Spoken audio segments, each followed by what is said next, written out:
Hello, Okay, hello. we are yeah, hello everyone. Welcome to today's session. If you're watching us on YouTube, welcome. My name is Edidion and I'll be the host for today's session. And today we have a special player with us. Hi Yuri. Welcome. Good afternoon. Please could you introduce yourself to our audience? Yeah, hi. Thank you for hosting me. And I'm Yurii. I've been in the community world for like 10 years. And the latest 4 years, I was focusing on connecting communities goals with business goals because, like, who cares? If you are building community and you are not connecting it with a with a business, I mean, like, if it's professional community. So usually nobody pays you for being just a good person. I've been doing it, I already said, for 4 years internationally. And before that, I was building communities without even knowing that it called building community building. I thought that it was just about having fun and making people meet each other. And then I understood that you could get paid for that. And I'm like, yeah, okay, interesting, let's do this. So currently I'm still doing community consultancy. I'm helping companies to grow their businesses with the help of their customers. I'm hosting the Community ROI podcast, which is focused exactly, once again, on connecting community with business. And yeah, I'm just meeting a ton of people worldwide in the community, and hopefully we all together are growing the community niche. Yeah, thank you so much. Thank you so much for coming on today's session. And yeah, for Community ROI podcast, I really enjoyed the sessions and the speakers as well. You did a great job with that. Thank you. Thank you very Okay, much. It's a lot of fun. It's a lot of great people, like the only one thing that you need to do is to ask them questions. And when you ask them questions, they're usually happy to share them. So people, if you are in a community space, go find amazing humans and go ask them questions. yeah, you're right about that. Okay, so let's get into our session right away. Um, We today's session is going to be on community auditing. It's going to be an ask me anything session, and so I've got some questions prepared for you, Yuri. Can we start? Can we start?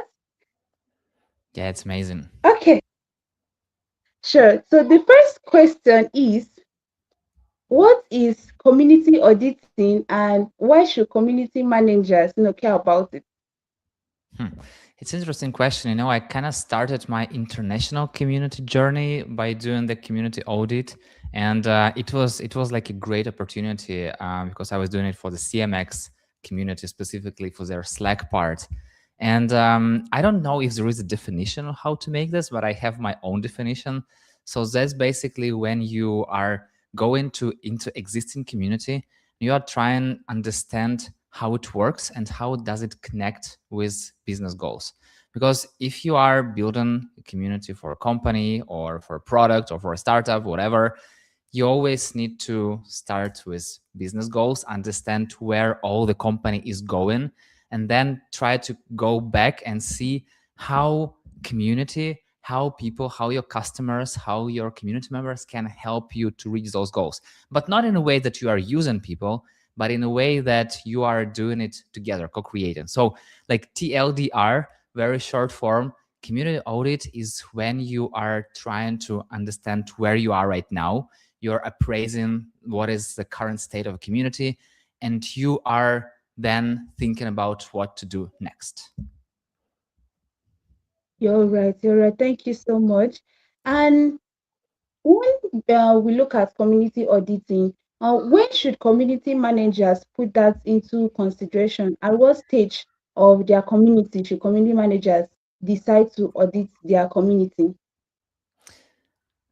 I would say, first of all, when you are joining the new community, because usually when you are switching role, when you are changing the role, and if you are getting the community that already exists, you definitely need to understand what's going on there. Because I always say that there are no two similar communities, and each community is very, very much relatable with the community manager. So the person who is managing this community, who is building this community, uses their energy, and the whole community will be kind of following in a way not totally, but following in a way the way this person is building this community. So when you are joining a new community, you definitely have to understand. It's great when you are working, if you are expanding the team, you are joining the community team where that person was already working. But if you are like the person left and you are getting a new community, you definitely understand, you have to understand where do you stay. You need to understand who are the most active members. You need to understand what are the conversations that happen in the community. You need to understand, are there any block points? Are there any like let's call them gaps in between what's happening inside the community? Is there something missing? Are there people not happy with the community? Why? Who are the happiest person? Also why? So when you join this new community, you need to understand what is going on. So you're kind of like introducing yourself to each of community members. You're also introducing yourself to team members. Oh, I'm not talking about community, but to other team members that you will be working with, like marketing, sales, product, customer success. There are many, many different teams. And when you join the existing community, it's like just one part of the conversation. But if you are creating community from scratch, it's always good to, I'm not sure if it would be community auditing. It will be called community auditing. It might be called community mapping, but you need to understand, once again, I'm all about the business goals. I'm all about understanding how community can also help company to grow. So first thing first, you need to understand what are the goals, what are the KPIs, what are the metrics that all the company and each team of the company are following, and you need to help them to reach their goals, because community is not like a separate team. It doesn't operate in a silo. It's a horizontal organization that helps each team to collaborate, to work together better, and overall to grow together. I feel like I'm going a little bit more than just the previous question, so you better stop me and ask me the next question. Okay. The next question, I actually think I'm thought of something right now. Every community manager, there's what we call survey. They always survey their community. So I just wanted to ask, is community auditing the same as community survey? They're putting out surveys for members to fill, getting their feedback and stuff. Is it the same as community auditing, or are the two of them separate? I would say that the survey is a tool of community auditing. Community auditing is like the bigger thing. So what if when you are sending a survey to community members, it's just a part of the whole audit, because it's like the small thing. You are getting like the general temperature of the room. You need to talk to people afterward. It can be the first step, you can come up with the questions. You understand what are the business goals. You understand where you want to go. And then you can come up with small questions to ask your community members, what do they like, what do they hate, what are they curious about, what are their challenges. So like 4 or 5 questions, not too much, because people usually hate doing huge surveys. And then it will help you to identify what will be the next step of your audit. Because usually each audit, once again, from my experience, it involves talking to people, not just sending them a survey and forgetting about it. Because in survey, people won't tell you the truth. I mean, like, they can be nice, they can be kind, they can hate you. Sometimes it also happens, but they will almost never tell you like the real truth.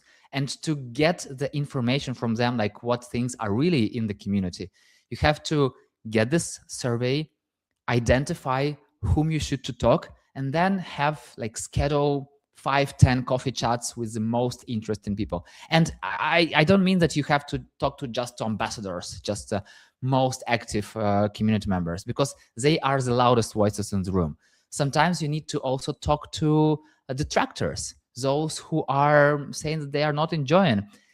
Maybe you don't have to listen a lot to them, but you need to listen to them at least to understand why they are not happy. Because it might be them, or it might be something that ambassadors won't tell you because they are too happy with the community that they are not even noticing all those small things. And then you also need to talk to some people in between, like someone who is not super happy, but also not hating. So if we were to take like 10 people, I would say to speak to 5 ambassadors, 3 somewhere in the middle, and 2 detractors. It will give you like the general understanding of what's going on. Of course, the more conversation you can have, the better. But once again, it's time consuming. It's hard to find the time for your members to just talk about community. It's also depends. If they love communities, they will always find the time. But I can tell you that out of this, if you chose those 10 people in the right way, it will be enough information for you to think about the next small steps. Thank you so much. Thank you so much. That's really understandable. Okay, so when it comes to community auditing, are there key areas that community managers need to look out for when they're auditing their communities? Like key metrics they need to look out for?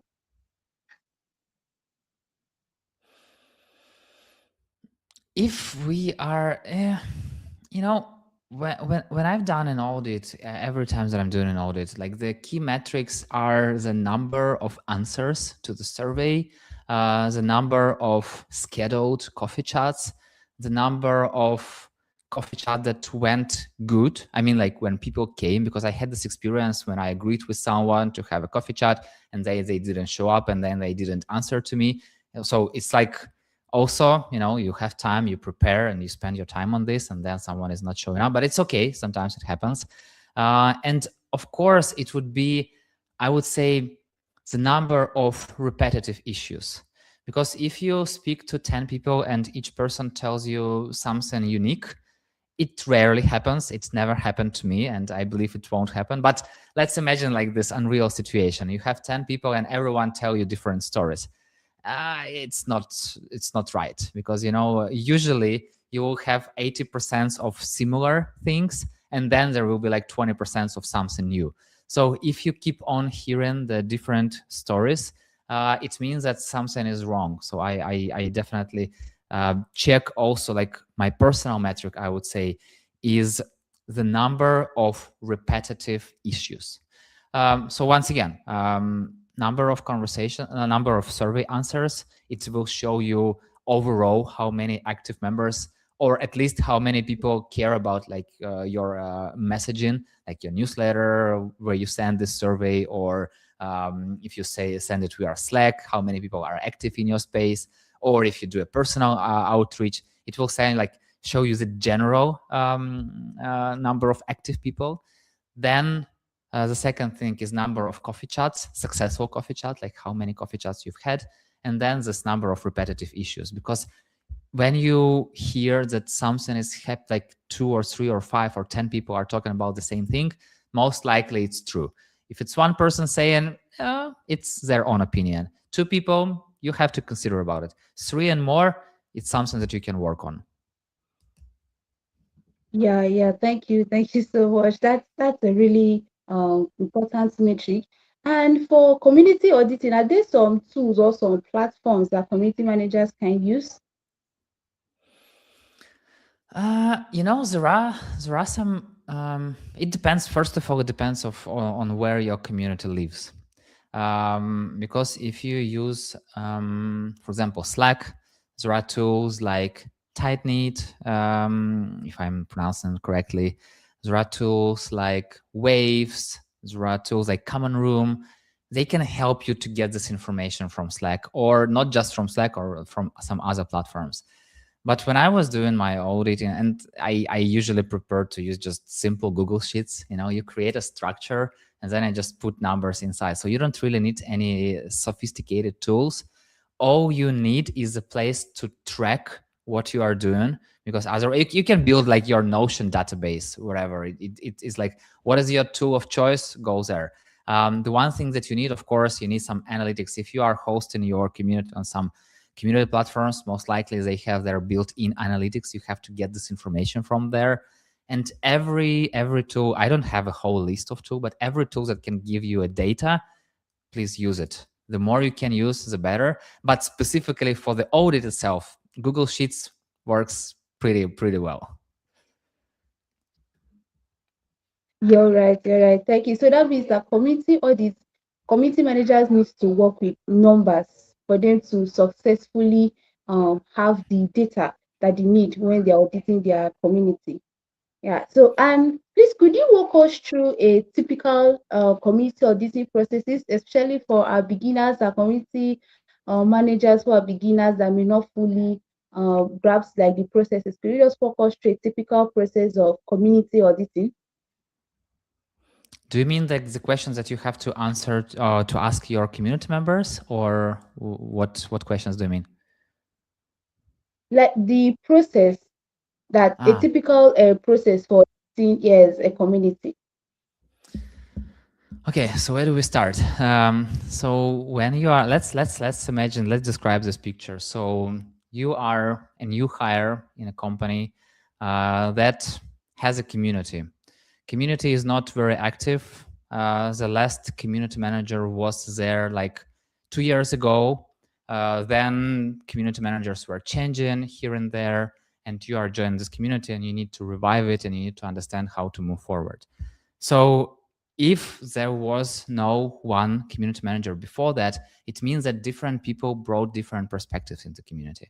And you, as a newcomer, you need to start with understanding what's going on. So first of all, you need to talk to stakeholders. You need to talk to CEO or founder or chief marketing officer, anyone who is like managing community on the highest level, like someone whom community manager is reporting to. So you need to understand what are the bigger business goals, like what people want to achieve with this community. Because you can start going to members, talking to them, being a nice person and all the things, but it won't bring you anywhere. Always start with key internal stakeholders. Talk to different teams, talk to different people, ask them how do they feel about your community. Understand how the whole company, or if it's a startup, how the whole team perceives your community. How do they see it? Do they understand what's happening in the community? Do they understand why they need a community? Because this foundational conversation will bring you, will give you understanding of what will happen next. Because sometimes you can go nowhere if no one believes in the community internally, and you are the one who fight in this war. It will be very hard. So when you have those conversations, first of all, you'll get some insights. You will see who is your supporter, who can advocate for community, who can work with you, and who is like naysayer, who is not believing in community and thinks that it's just spending of time and money. Of course, you don't have to focus on them. You have to focus on your supporters and create some use cases that will afterwards you share with all those naysayers, and they will understand that something is really moving in the right direction. So first of all, conversation internally. Secondly, after you have these internal conversations, you need to understand, you need to analyze what you've got, all this information that you've got. You need to analyze what are the metrics and KPIs. It's the second part, metrics and KPIs of the business. Like, where is business going on? Do they need community for marketing? Do they need community to help for customer success, to deal with repetitive questions, to help bring support in the community? Do they need community to reduce volume of support team work? Or do they need more sales? Maybe your community is a grounding place for creating like warm leads. So you need to identify just one goal. There can be many goals, but you have to identify one goal and one team that community can superpower, gives them supercharge, gives a superpower. When you understand this team and the goal they're going, you're going one step back. You're mapping, you're creating like small, like 3 steps, 3 small goals on how do you, as a community professional, how do you think community can help you move forward? I mean, like by moving forward, I mean how community can help business move forward. When you have these ideas, you need to test them. You need to see if they're right or wrong. That's only the moment. So step one, you go have internal conversation. Step two, understand metrics and KPIs. Step three, have some ideas how you can already help those teams. And then only step four, you start doing a survey, you start going to people, you start having those conversations. So it's like collection data process. You are collecting what people think about the community, what people think about the product, like what are the challenges, what are their needs, where are we staying overall. It's like the fourth step. And the fifth step is when you analyze the data from your community members, when you analyze the data from your internal teams, and then you match those when you match those data.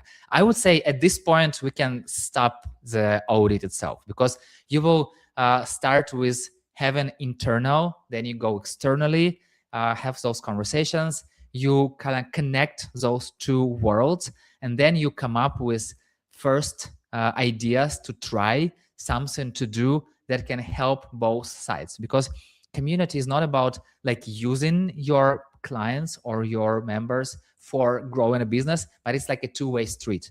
So it's always like, how can we help our members, how we can help our customers to succeed? Because if they are succeeding, our business will succeed too. So easy 5 steps. But the funny thing is, you've noticed, the conversation with community members is only the fourth part. You have to do a lot of mind work before that. And some people are jumping right away to the community members conversations, which is okay. You will just waste time. If you don't have a structure, you will just waste time on that. But overall, it won't hurt. If you have like extra conversations, it's always okay. You will build extra human connections. But if you really want to be effective, start with understanding what the focus of your team, what's the focus on your business, and only afterwards go talk to your members. Thank you so much for that elaborate explanation. Let me use it that way. Thank you so much. That was really educative. Okay, my last question is about AI. Right now we have seen the AI trend and everything regarding AI. So, how can community managers use AI when it comes to auditing their community? That's my question. Yeah, so I have this feeling about AI that everyone is trying to put AI everywhere, like AI powered service, AI powered community, like everything that have these two letters AI sells better. But overall, AI is here not to replace community builders, not to replace human connections, but to help them do it better. Because being a community builder, you do a lot of background work. You need to do a lot of analytics. You need to summarize a lot of conversations. You have to deal with a lot of data and statistics. And AI will help you identify some patterns and summarize your findings in a better way. But you still have to be an expert. You still have to understand what to do with the data. And then you still need to be human you, because AI can't go and talk to a person, at least not now. I know there are digital twins. You can create a digital twin, and then people can go and speak to your digital twin, which is kind of like crazy, but I believe it will happen in the nearest years. So maybe at some point we'll have this webinar and it won't be me, but it will be my digital AI twin. I don't know. But the thing is that no matter how hard you are using AI, it's all about identifying your routine tasks, something that you might not like doing a lot. For example, if you like talking to people but you dislike dealing with data analytics, etc., AI can help you there. So there are some tools that can help you do this analysis. They can find some summaries, but at the end of the day, you are an expert, and you are the person who will veto what you will receive, what results you will receive from AI. So um, also from community ROI conversations that I have on the podcast, I recently had a conversation with Jennifer Di Figueiredo, and she told me an amazing way how she created the community user generated content flywheel using AI that helped her. So she created her model that helped to get data from different sources, like from Reddit, from LinkedIn, like from Slack, from Substack, from other different parts. Find where people are talking about community, because community is everywhere. If you think that community is only in your Slack or in your WhatsApp or wherever you host your community, you are wrong, because community is on LinkedIn, community is on Instagram, community is on Reddit, community is on Substack. So you have to find it everywhere. And this AI models that she built helped her to get the data, spend less time on finding the data, like all those user generated moments. And also it helped her to clear them out, because sometimes you cannot trust all the data. Sometimes people are talking, like mentioning your tool, but they're talking about something else. For example, the fun story that I'm currently working with a company called Freelancer Map, and we we have a bot that goes for all the keywords when people on Reddit are writing Freelancer Map. And I had one conversation where a person was playing some game, and they're, oh, where's this map for freelancers? Where is this freelancer map in this game? Which is like definitely not relevant conversation. But yeah, AI can help you deal with that. Also, AI can help you deal with summarizing your threads and identifying what people are talking about. Because if you have a very vibrant community, if you have like hundreds of conversations daily, you won't have time as a human to just go through those conversations and to find what are the most interesting topics. So you still can use AI for that, and then you use your brain to identify, is it really that way or not? So everything that AI can save you time and help dealing with like big amount of data, please go use it. Don't try to replace yourself with AI. Don't try to create AI chatbots to speak with your members. Don't try to, don't try to remove human part. That's what I would say. Thank you so much. That was a really interesting um that was a really interesting conversation about AI. Community managers that are watching, do not try to replace your work with AI. People really need that human touch. They want to know that you're speaking with them. They want to feel you. So it's best for your onboarding messages. Try to write it alone, send it to them, and no need for the chat box. Yeah, but I really, really enjoyed today's conversation. And also, we have some questions from our audience as well. In the Luma page, our audience are registering for the event. They dropped some questions for you. So I would love to ask you those questions. Okay, so one of it is from Jackie. How are some ways to spark engagement when you are not sure if the community is getting the most value?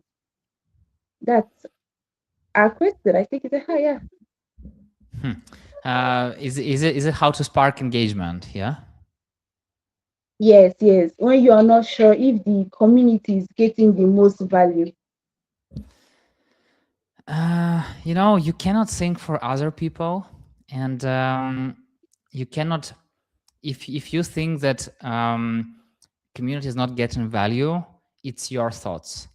If you think that community is getting value, it's once again your thoughts, unless people tell you that specifically. So the only first thing that you can understand is to have still, it's coming back to human personal connections and personal conversations. And that's how you understand that the community is getting value, that people are getting value from the community. And it also might not happen immediately. It might not happen with the first coffee chat. You have to spend some time in building relationships, and then people will start saying you what do they exactly think. So you need to start with talking to people and be very open and very honest with them.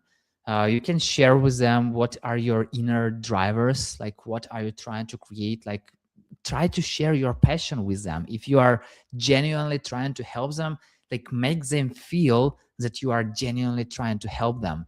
And at some point they will feel your passion, and some people are people, and they're usually like very, very open to emotions, and they're very open to your energy. So it's also the question of how do you structure those conversations.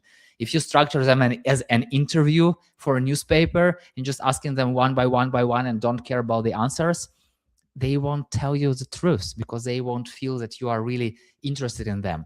But if you are fully inside, if you are fully listening to them, if you are asking some follow-up questions, they will open up and they will tell you what is really bringing them value. And afterwards, when you understand what is bringing them value, you will be able to try different things. And once again, you don't have to create it yourself. You can also be very open and ask your members, what is one small thing that will bring you value? And when they tell it to you, the second step is that you implement it. Hopefully, it's not like, oh, it will take you, give me value if you would create another product. No, it doesn't work like that. Take the smallest part, something you can implement very fast, maybe even like the minimum viable product, some MVP version. It doesn't have to be perfect, but create it, go to a product team, create it, and then come back to this person and tell them, hey, here is what we've done. Go check it, go use it. And that's sometimes people will be very happy of that because they will believe that what they are telling you, you are actually listening to them, that you are actually implementing, and that's how you get their trust. And when you get their trust, you will have the engagement. And also, I'm very careful with this word, engagement. If you have a community of uh, cat moms, dog dads, whatever, someone who loves their animals, most likely it will be much more engaged than if you would have a community of CEOs of 100 top companies in the world. They won't be sitting there and like chatting in your online community because they have a lot of stuff to do. They have a lot of stuff on their plate, which doesn't mean that this community, like if you have even one yearly annual event, this event can bring much more value than all those thousands of conversations about the weather or about the animals or whatever. So always ask, why do you do this engagement? What's in it for them? Like, what value do people get? And don't try to create engagement for the sake of engagement. Try to be very straight to the point and try to make it in a way that will help your members to grow, thrive, and make them happy. Thank you so much. You're right. You're right. When it comes to engagement, you also need to consider the members in our community. You're very right about that. The second question from Tishepo, I hope I'm pronouncing the name correctly. Okay, what is a strategic and appealing approach to start a community around talent and corporate social responsibility? I guess this question is about starting a community around talent and corporate social responsibility. Um, she also mentioned the audience as well for the community. Said the primary audience is students, founders, and career professionals, while the secondary audience are institutions, product-based brand owners, activism, and advocacy platforms. So the strategic and appealing approach to start a community around talent and corporate social responsibility. I don't know if that It sounds very hard. Yeah, I'll be super honest. It sounds very hard. There are so many different people involved in this. And, just by hearing how many sides are involved, and it's such a big topic that, you can't just start like involving all the sides. You have to start just with one side. Just talk to one side and share with them their ideas. And then talk to another side and tell them, hey, I talked to this side, here's what they thought, I'm asking to you. So you have to do a lot of conversations. Once again, I don't have all the data and I don't really have like the general understanding of what exactly this person is trying to build. Maybe you can message me on LinkedIn and we can have a deeper conversation. But what I would definitely say is start small. Don't try to save the world altogether. Just try to help one single person and then continue building up on that. Because once again, if you try to save the world and help everyone, you will be overwhelmed, you will be burned out, and you will stop helping anyone. that's right. Okay, so we'll do two more questions, then the audience can ask their question as well. So Kate asks, combining auditing for the business goals and the community members, when are they different? Uh, I would say that business goals and community goals, um, are not usually very different, because when you are having your business goals, they are not just about making money. Yes, you have to make money as a company, but also it's about solving some need, solving some problem, helping people to get better. If you are creating a good product, most likely people will understand this. If you are creating a shitty product and you want just to trade it for money and time, yeah, people will hate you most likely. But most likely you will not be along on the market. So it doesn't mean that business goals and community goals are different. They are just using different, let's say, tools to get to them. Because if we are talking about business goals, yes, you have to get customers, you have to get sales, you have to improve your product. I would say it's all about what and how. And when we are talking about community goals, it's all about why, and also about what's in it for them. So community can help you get the very raw and very, I would say, honest feedback about your whole business, about what you are creating, what you are building, how do people feel it, whether they use it, whether they're referring it to other people. So it opens you a huge channel of real and unpolished user feedback. And it's up to you, it's up for business, it's up for different teams to see and understand what to do with those signals that you are getting from the community, how you can improve your business based on what your customers are telling you. And also it's very important on whether you are listening, actually listening and implementing what people say you, or you are faking your listening. You are telling, yeah, we hear you, and then you do nothing. At some point people will stop saying you anything, because should they spend their time if you are not doing anything? So yeah, overall, community goals and business goals are pretty much the same. They're all focused on bringing the best value to the members, to the customers, and once again, growing a business, because you cannot help people on scale if you don't have money. And it's totally good when you are creating a product people are happy to pay for. So mm, yeah, it's I would say it's a very, very broad question, but it's the same thing.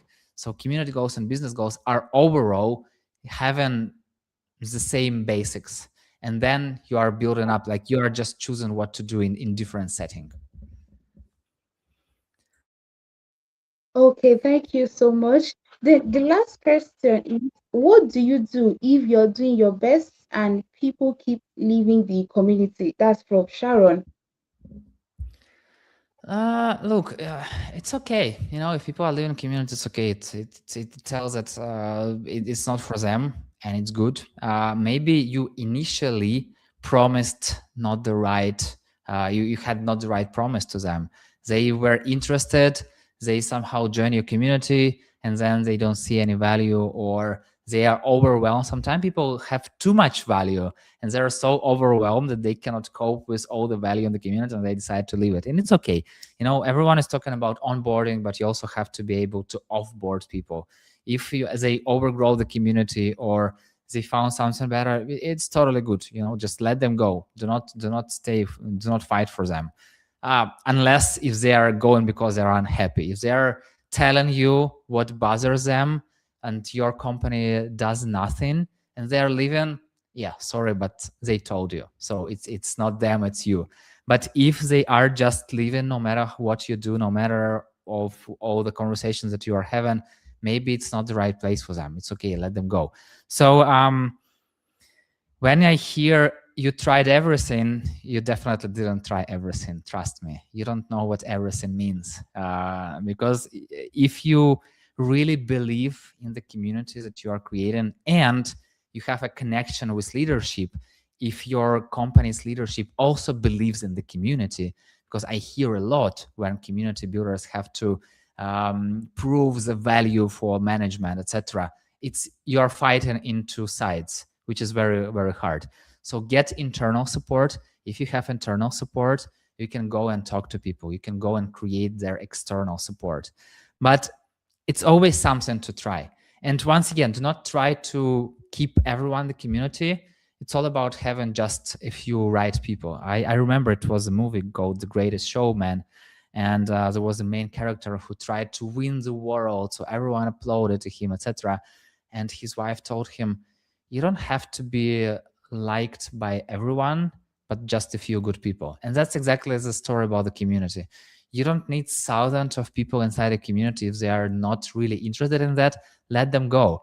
You have to have like start with 2, 5, 10 people who are really engaged, who are really interested in the community, and then build upon them, and then collect user stories, collect community stories, share them internally, share them externally, ask your community members to be your ambassadors, and they will bring like-minded people. And that's how you build upon the community.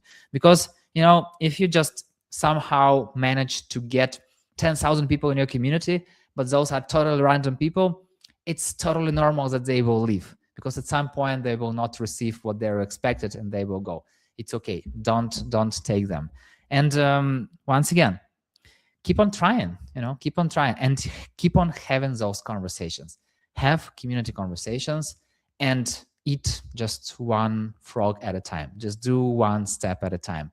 Because when you focus on helping everyone, you're helping no one. So focus on helping one person, then focus on helping another person and another and another. And that's how you keep on building your trust and how you are keep on building your community. You're right. Thank you so much for your response.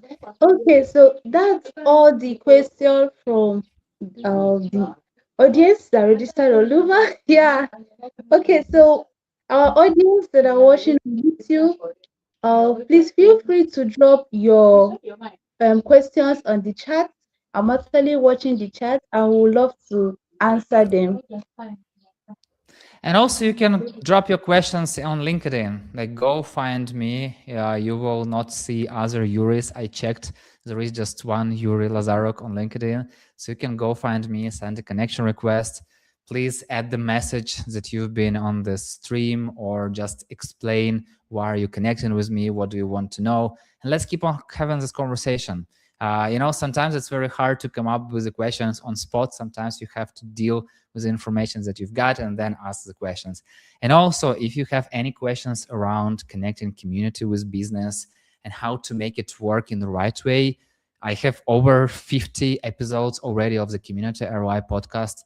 There are amazing community experts from the whole world sharing their tactics, sharing their experience, sharing how to create community goals, how to connect them with business goals, how to get leadership buy-in, how to prove the value of the community, how to show the value of the community. So you can go learn from them. Do not learn just from me. I have like a little bit of experience, and then the world has so much more experience. So go listen to what they're sharing. Yeah, if you have any questions, you know where to find me. Sure, thank you, Yuri. And also, you can check the description or the video. You are going to see a link to Yuri's LinkedIn account, so you can definitely visit his LinkedIn profile and chat with him as well if you have any question about community building. Sure. Okay, I think there is no question on the YouTube chat.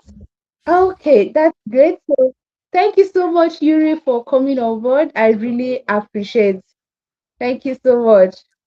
Eddie Young, thank you so much And for to all, hosting me, for inviting, and for creating the space. Thank you very much for that.